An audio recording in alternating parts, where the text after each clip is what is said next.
I discovered something horrific in my local forest, and I'm lucky to be alive. Written by KreepyTexan. Hey y'all, my name is Garrett, and I'm gonna share with y'all the time me and my good friend Robert encountered something very frightening in our local forest. It's been almost 3 years since it occurred, and I still wonder how I'm still alive to tell the tale. Anyway, here goes. It all started on a cool October evening in Texas. Me and my friend Robert were wondering how we should spend a Saturday night. So, being the thrill seekers we were, we decided to go on a walk in our local forest and do some urbex exploring there since there were some abandoned buildings in that area. I'm not too certain about the history behind the buildings, but apparently they were part of an old settlement from the mid to late 1800s that was mysteriously abandoned in the 1920s.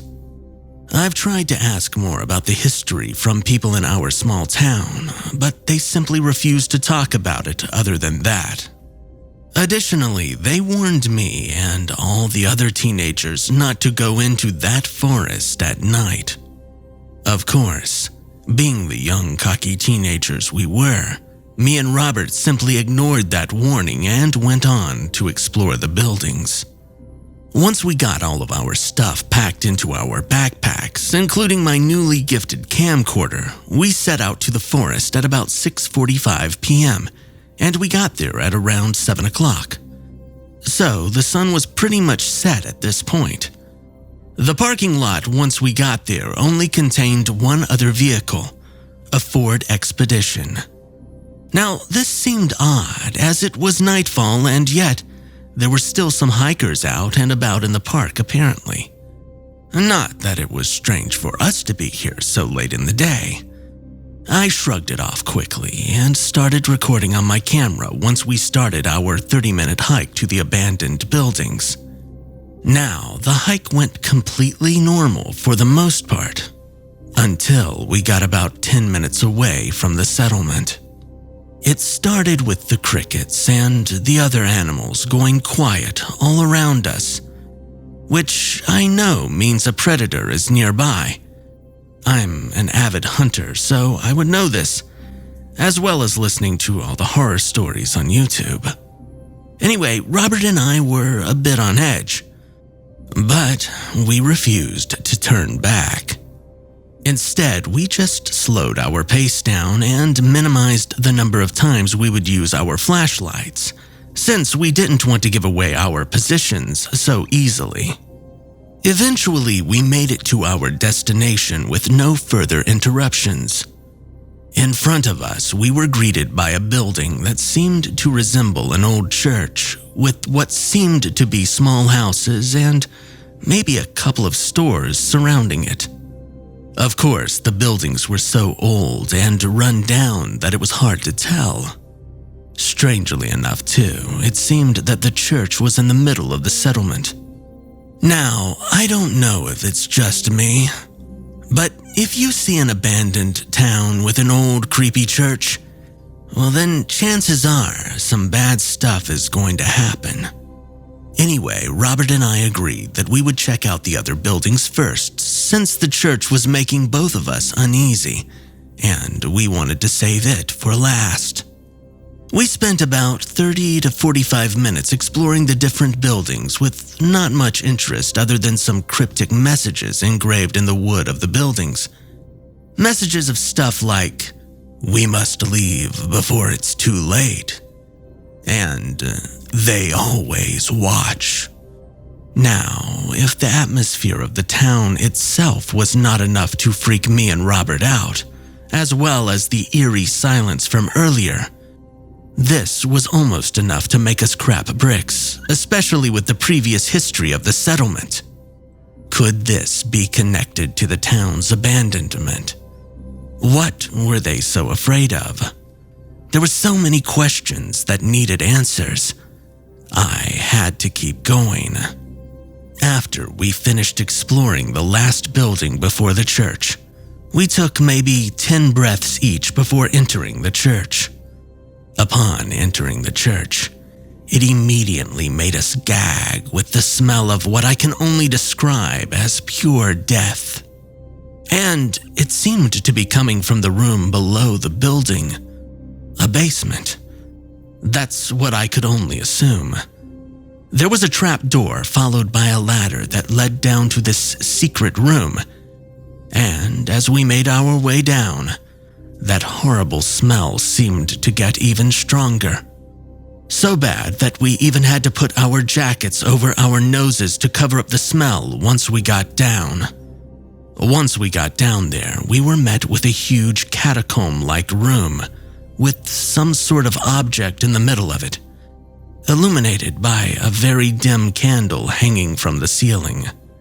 Me and Robert very reluctantly made our way towards the object with my camera still recovering, only to discover that it was half of a person's bloody body, a female that seemed to be in her mid to late 20s, very possibly a young urban explorer like Robert and I. We both threw up upon seeing this gruesome sight. Now, it's worth mentioning that to this point, while we had been down there, we had not used our tack lights to see what we were surrounded by. So, when we both opened our lights, I almost fainted on the sight when we saw that we were surrounded by maybe 20 horrifying-looking humanoid creatures. They were probably no taller than us, but they were naked and very thin with long, thin and wiry hair coming down to their chests. Their eyes were black as the night, and their gaping mouths were dripping with blood. Their fingernails looked like they were overgrown and were shaped like steak knives. They sort of resembled the clown from Saw, except without the makeup, and the hair was much thinner. And once they all knew we saw them, they all in unison gave out this deathly shriek. A shriek that I believe could only be heard in a nightmare.